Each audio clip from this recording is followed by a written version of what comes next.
აჭარის მთავრობის განახლებული შემადგენლობა წარადგინა სულხან თამაზაშვილმა სოფლის მეურნეობის მინისტრის პოსტზე დაინიშნა დელის სარუქვაძე, ხოლო ფინანსთა და ეკონომიკის მინისტრის თანამდებობაზე ედნარ ნატარიძე.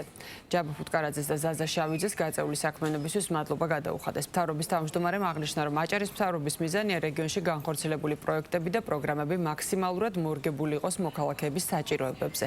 ისაუბრეს რეგიონში ტურისტულ სეზონზე და იმ ინფრასტრუქტურულ პროექტებზე, რომელიც წელს განხორციელდება. ეკონომიკის და ფინანსთა მინისტრის პოზიციაზე დაინიშნა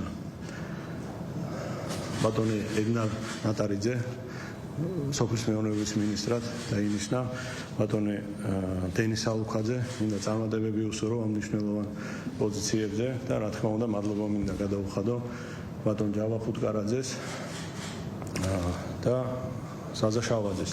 გასულ კვირას საზეიმო ვითარებაში გავხსენით ბათუმში ტურისტული სეზონი 2 დღის განმავლობაში ქალაქმა უამრავ ვიზიტორს სტუმარს უმასპინძლა დაპირებირებამ რა თქმა უნდა რუსთაველის ქუჩის პირველი ფაზა სარეაბილიტო სამუშაოების დასრულდა, რაც ძალიან მნიშვნელოვანი იყო ტურისტული სეზონის გახსნამდე.